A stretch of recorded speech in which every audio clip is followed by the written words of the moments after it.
Queridos irmãos e irmãs, hoje a liturgia nos apresenta essa parábola, que é chamada de a parábola do bom samaritano. Na homilia da manhã eu comentei todo o texto, praticamente palavra por palavra, a partir daquilo que se chama de comentário moral do Evangelho, ou seja, mostrando o significado prático daquilo que está escondido ali.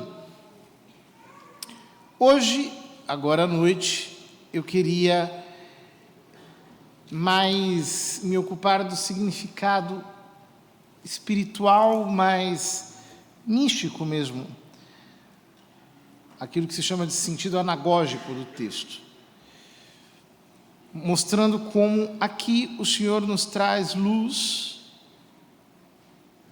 para falarmos sobre a nossa vida. A pergunta do escriba versa sobre a eternidade. O que faço, o que devo fazer para receber em herança a vida eterna? Ora, só há uma coisa a se fazer para receber em herança a vida eterna. É preciso unir-se a Cristo. Aderir a Cristo pela fé. Mas ele não sabe disso. Ele não conhece o Salvador. Ele é um homem do Velho Testamento. Portanto, ele ainda não sabe que pela fé nós nos tornamos herdeiros de Deus e co-herdeiros com Cristo. E é por isso que Jesus lhe pergunta: o que está escrito na lei? Como lês?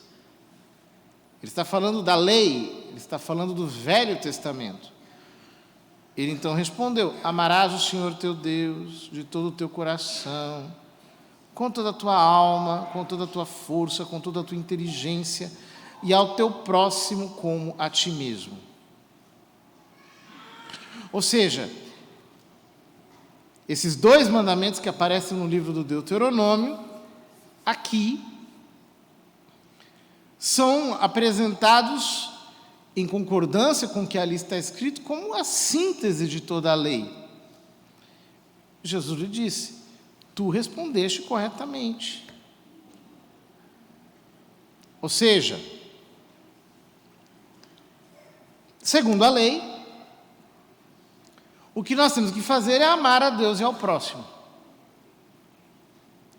Aqui ainda na perspectiva do Velho Testamento. Ou seja, eu amo a Deus como uma criatura ama o seu Criador e amo o próximo na medida em que eu me amo a mim mesmo.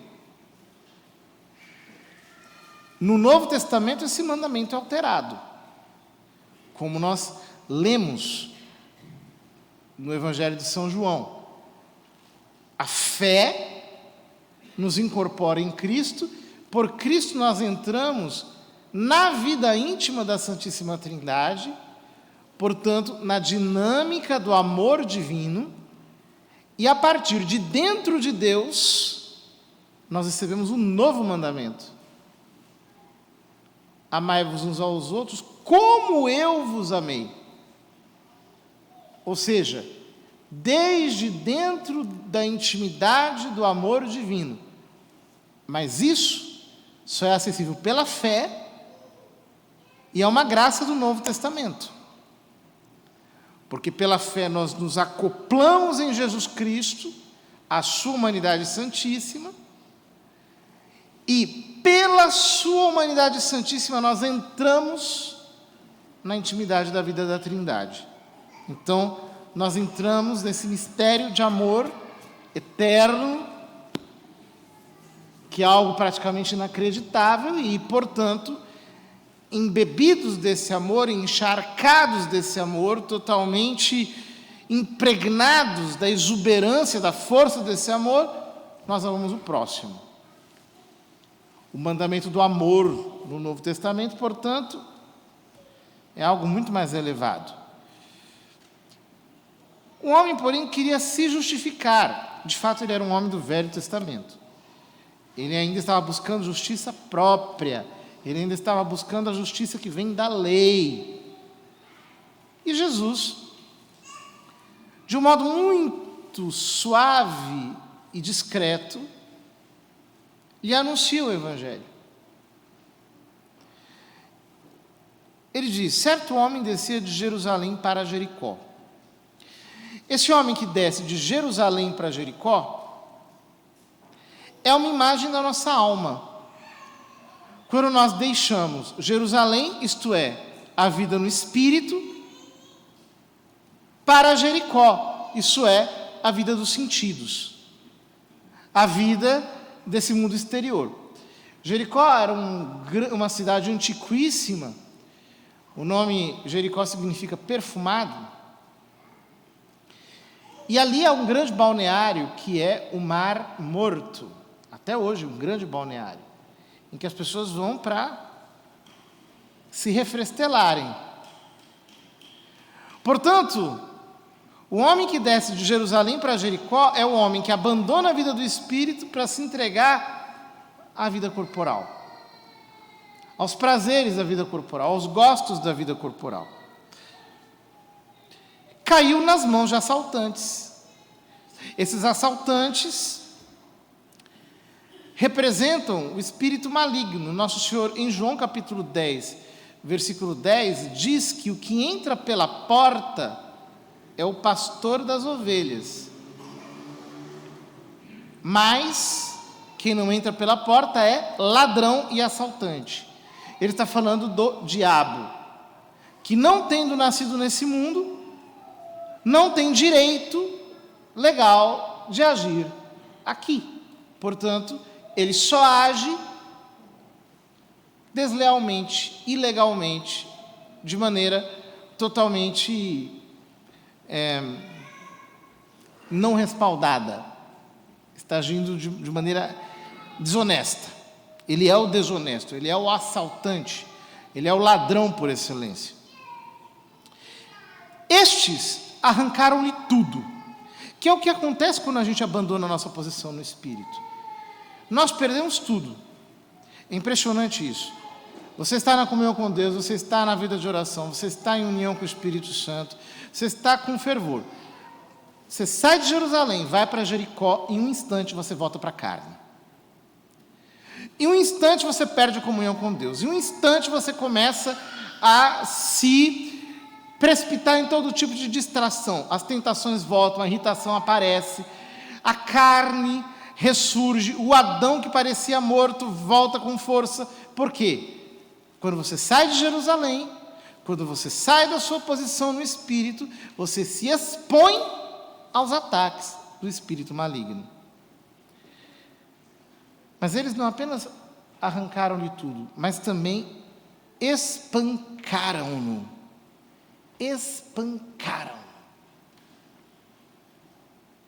E foram-se embora, deixando-o quase morto. Espancaram-no, e depois de o terem ferido, deixam-no lá, quase morto. Ora, isso é impressionante porque no capítulo 3 do livro do Gênesis, quando da cena do pecado original, Deus diz à serpente: porém inimizade entre ti e a mulher, entre a tua descendência e a dela. Ela te esmagará a cabeça e tu lhe ferirás o calcanhar. Portanto, a missão do diabo é ferir. E ele fere utilizando-se de instrumentos. Quem são esses instrumentos? São os homens que não estão em Jerusalém, são os homens que estão no caminho de Jericó. São os homens que, portanto, são suscetíveis à ação maligna. Todos nós seremos feridos. Todos nós passamos por situações em que nós somos espancados, vexados, em que nós somos, de alguma maneira, atacados. O inimigo não nos dá tréguas. Ele sempre vai usar os satélites dele, as antenas dele, para nos atingir. Este homem ferido somos nós, que muitas vezes abandonamos a nossa posição no espírito e por causa disso nos expomos aos ataques daqueles que vêm para nos destruir. Pior, é que muitas vezes nós queremos nos expor, nós somos apegados a esses bandidos, nós damos atenção a eles, nós caímos na armadilha de atender às suas provocações, nós vamos, digamos, ao encontro do perigo e do mal. Quantos cristãos cometem a grande imprudência de abandonarem a vida espiritual, a oração, a comunhão com Deus, para darem ouvidos a gente encharcada de carne, infeccionada de pensamentos humanos. Isso te machuca, isso te derruba, isso te torna cada vez mais suscetível. Jesus diz: não resistais ao perverso. E também diz: eis que vem o príncipe desse mundo que nada tem em mim. Pare de dar atenção aos satélites do diabo. Pare de ficar concentrado sobre ladrões e assaltantes, sobre estes que são usados para tirar a tua paz, tirar a tua comunhão com Deus, tirar você da oração. Pare. Não veja, não escute, não vá atrás, não atenda, não dê audiência. Ah, mas se eu fizer isso e a pessoa se chatear, o problema é dela. Ah, mas eu tenho curiosidade. Mortifique a sua curiosidade. Tenha decisão. Não saia de Jerusalém, não desça para Jericó. O caminho é perigoso. É um caminho de assalto. E a verdade é que muitas vezes você tem enfrentado o caminho de Jericó por pura imprudência, por puro vício de se expor ao perigo, por costume mesmo de viver exposto a situações perigosas. Por acaso, um sacerdote estava descendo por aquele caminho. Sempre você vai encontrar alguém que está descendo para Jericó. Sempre. Sempre tem gente descendo para lá. Alguns deles são até de Deus. No caso aqui, era um sacerdote do templo. Quando viu o homem, seguiu adiante pelo outro lado. O mesmo aconteceu com um levita. Chegou ao lugar, viu o homem e seguiu adiante pelo outro lado. A gente tende a culpar tanto o sacerdote quanto o levita. Mas eu queria mostrar um outro ângulo. O sacerdote não socorreu o homem da parábola porque justamente ele era sacerdote. E os sacerdotes no Velho Testamento não podiam pegar em sangue, não podiam tocar em ninguém ferido. O levita, a mesma coisa, ele era um especialista na lei do Velho Testamento. Então, ele também não tocou naquele homem. Ou seja, eles não ajudaram aquele homem ferido, porque eles não podiam. Ou seja, o que a palavra está dizendo para você é: pare de procurar respostas nos homens. Pare de procurar respostas nas pessoas. Pare de jogar as suas expectativas para não sei quem que é sacerdote, não sei quem que é uma pessoa de oração, não sei quem que é uma pessoa assim ou assado, não sei quem que tem essa característica ou outra. Pare de jogar as suas expectativas nos seres humanos, porque homem algum pode curar as suas feridas. Eles não podem. Eles não têm poder para isso. Eles não têm capacidade para isso. A minha resposta não está em homem algum. A gente tem que parar de se chatear com as pessoas. Ah, mas se o meu irmão fosse assim, se a minha irmã fosse assim, se o meu pai fosse assim, se a minha mãe fosse assim. Esse vício de psicanalista que sempre joga a culpa no passado, né? Sempre tem alguém que é culpado. É um pai, uma mãe, um avô, uma avó, um irmão, uma irmã, um parente, alguém. Tem alguém lá que é culpado.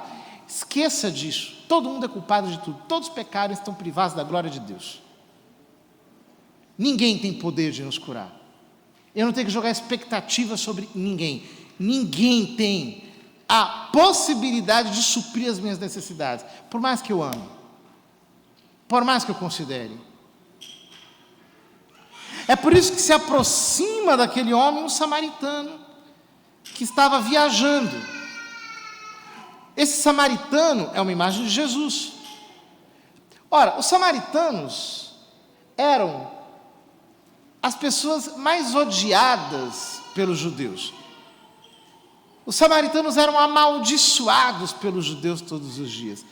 Os samaritanos eram considerados os pecadores, os condenados por excelência. Eram aqueles que eram objeto de desprezo. Os judeus viravam a face contra os samaritanos.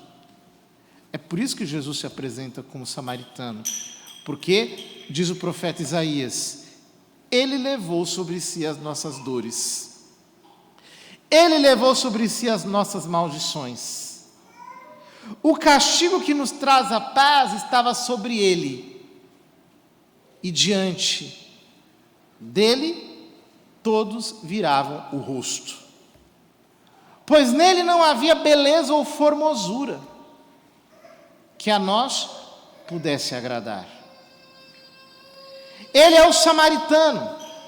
Ele tomou as nossas maldições. Ele tomou o nosso pecado.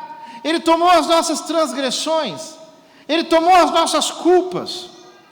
E justamente porque Ele tomou tudo isso para si, o nosso problema é dele. Ele é o nosso Salvador. Quando você, pela fé, entendeu que Jesus Cristo é o teu Salvador, e você se entregou pela fé inteiramente para Ele, você entende que a sua vida é um problema de Jesus Cristo. Que você é assunto do Senhor. Você pode muitas vezes estar caído no chão. Ele é o bom samaritano que vai te socorrer.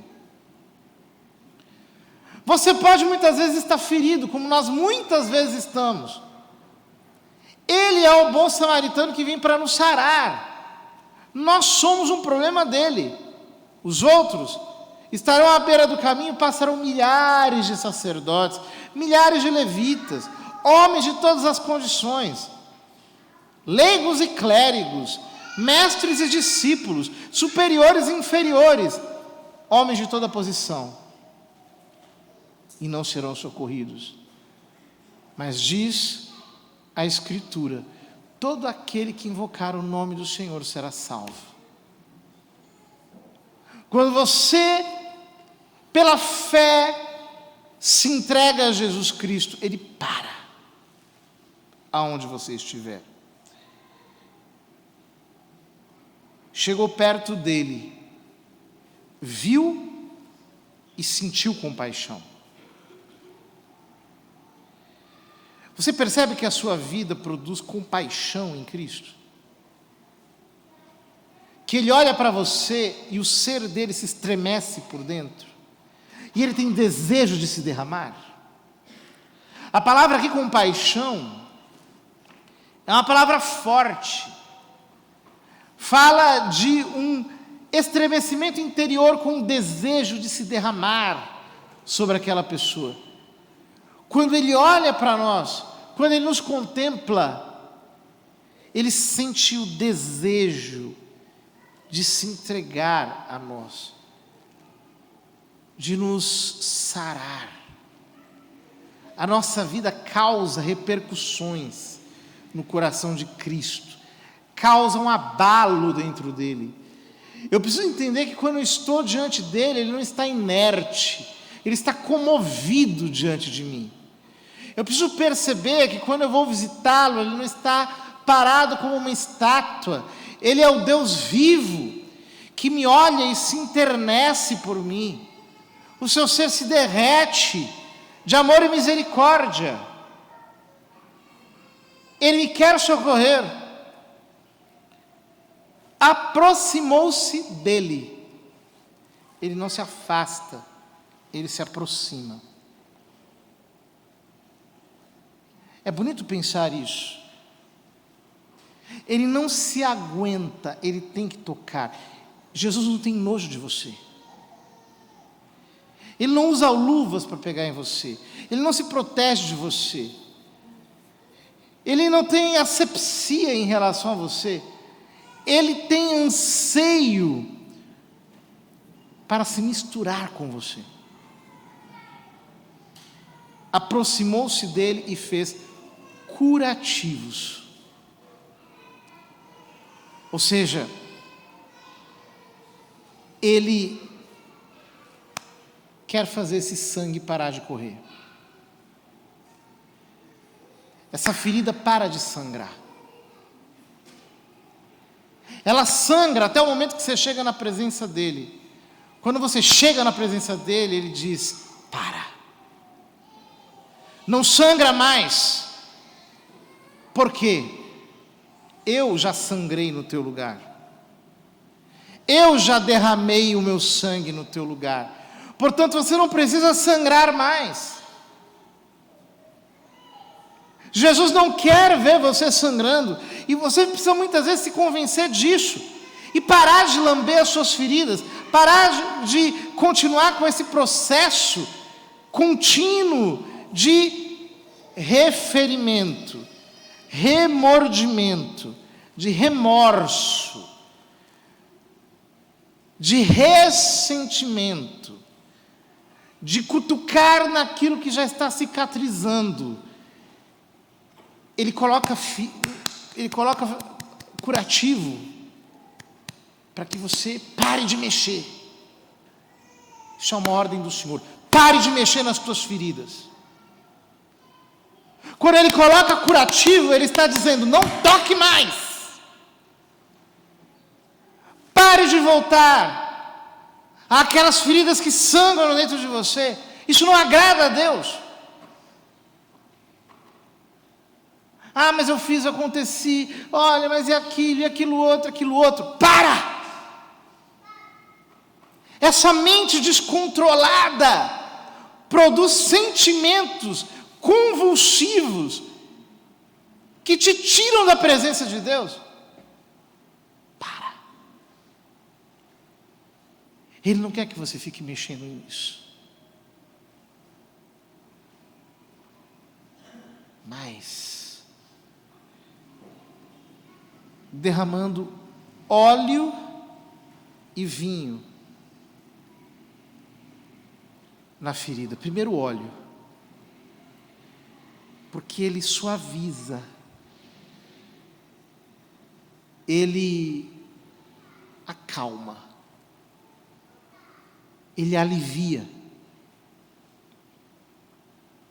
ele tira a dor.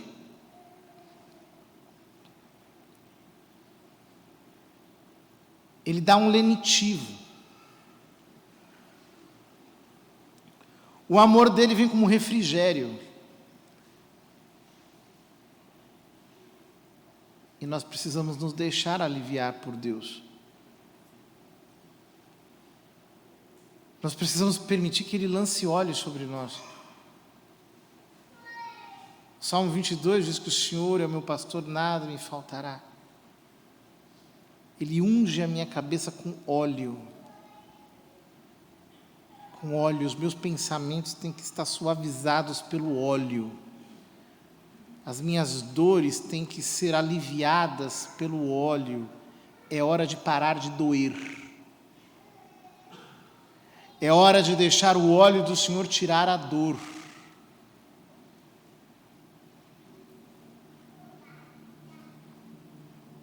Toda essa perturbação, essa inquietação, essa não aceitação, essa indignação interior tem que parar. Jesus quer calar todos os protestos dentro do teu coração, pela suavidade do seu óleo curativo, porque há um bálsamo em Gileade. Este óleo de cura,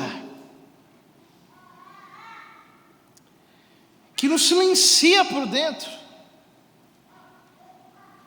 que faz com que a nossa alma entre em tranquilidade na presença de Deus. Mas ele não apenas lança óleo, ele faz mais, ele, depois de lançar óleo, lança vinho, e com o vinho ele desinfecciona, com o vinho ele começa o processo sarador, com o vinho ele começa a restauração, com o vinho ele faz com que essa ferida não se torne uma gangrena, ele para o processo de progressão da doença, e a cura se estabelece dentro de nós. E o que Deus chama de cura é o desmonte de todas as imagens do passado que ainda afligem a nossa alma. Você não é um resultado das suas experiências da vida. Você é aquilo que Deus te criou para ser. Ele coloca vinho na sua ferida quando você entende que, na verdade, eu tenho que parar de olhar para o que aconteceu comigo e olhar para o que aconteceu na cruz. E entender que Ele restaura a imagem de que eu sou diante dEle. Se as suas experiências do passado dizem que você é um fracassado, na cruz Jesus diz que você é um vitorioso. Se as suas experiências do passado dizem que você é um maldito, na cruz Jesus diz que você é abençoado com toda a sorte de bênçãos nas regiões celestiais. Se as tuas experiências do passado dizem que você é um louco, na cruz Jesus diz que Ele te deu espírito de sabedoria e revelação, que o faça conhecer. Se as suas experiências do passado dizem que você perdeu todas as chances, na cruz Jesus diz que Ele é a tua única chance e que ela já deu certo. Receber vinho na ferida significa receber o sangue na alma. Significa entender que já não sou eu que vivo, é Cristo que vive em mim. Que Ele é que deu certo por mim. Que eu não preciso ficar apegado a nada disso, que eu simplesmente posso entender que eu sou abençoado, eu sou vitorioso, eu sou amado, eu sou aceito, eu sou perdoado, eu sou frutífero, eu sou uma bênção de Deus, eu sou filho do Rei, eu sou aquilo que Deus me criou para ser, graças ao que Ele fez por mim. Depois, Ele colocou o homem em seu próprio animal. Esse animal no qual ele vem montado é uma imagem simbólica da palavra. Ou seja, o que Jesus faz com a tua alma é jogá-la na palavra. Joga na palavra. Vai para a palavra. Vai para a palavra. Vai orar a palavra.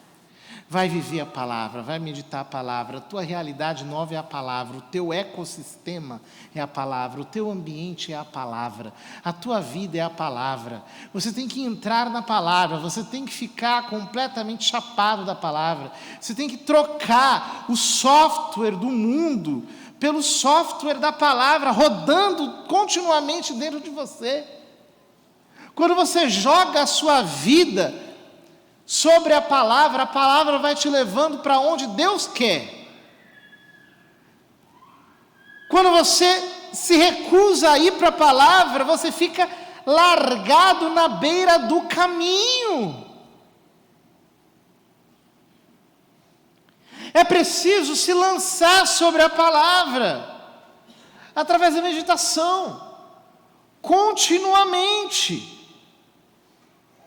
E a palavra nos vai conduzir pela guiagem do samaritano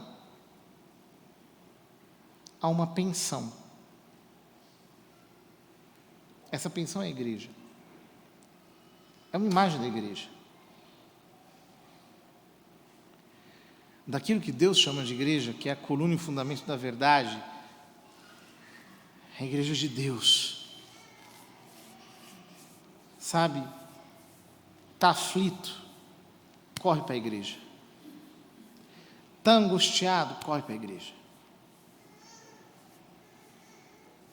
Está nervoso, corre para a igreja. Preocupado, corre para a igreja. Triste, corre para a igreja. Vai para a presença de Deus. Vai para a presença de Deus. Porque lá Ele vai cuidar de você. Lá Ele vai pegar 2 moedas de prata. Essas 2 moedas de prata são símbolo do preço da nossa redenção. E Ele entrega ao dono da pensão. O dono da pensão é o Espírito Santo. Mas assim como o espírito maligno se vale de satélites, o Espírito do Senhor se vale dos seus satélites, que são os servos de Deus. São aquelas pessoas usadas por Deus para nos acompanharem. São aquelas pessoas que Deus coloca no nosso caminho na igreja para cuidarem de nós. São os pregadores.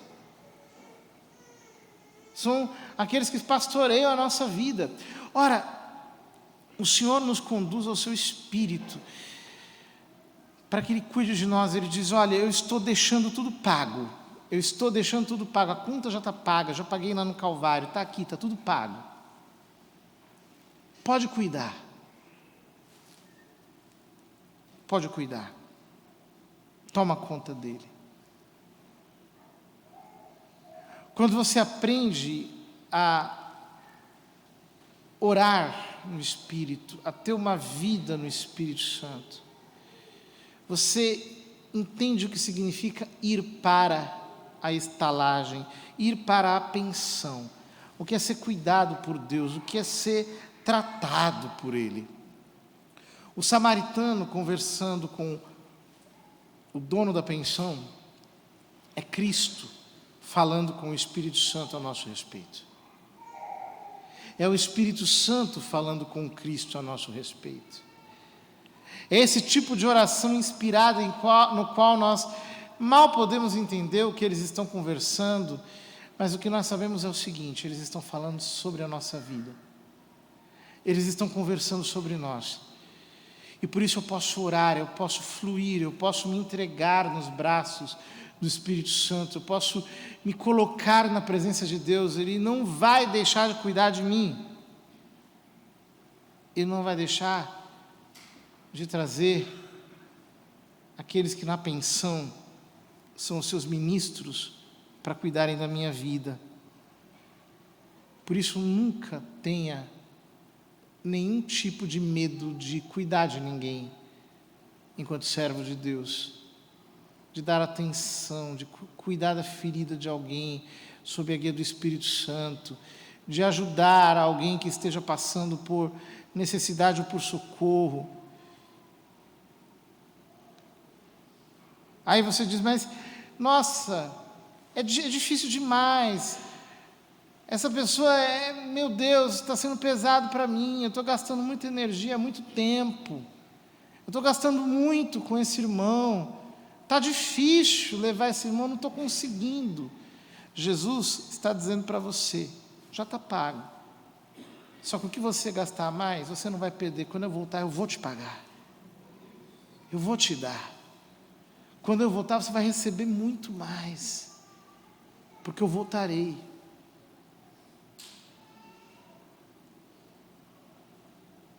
A parábola do bom samaritano, portanto, fala de um cuidado que ele tem sobre a nossa vida, mas que nós temos que aprender a ter também com a vida dos outros. Que o Senhor ministre no nosso coração, queridos irmãos, e que então nós possamos ouvir essa exortação de Jesus: vai tu e faz a mesma coisa.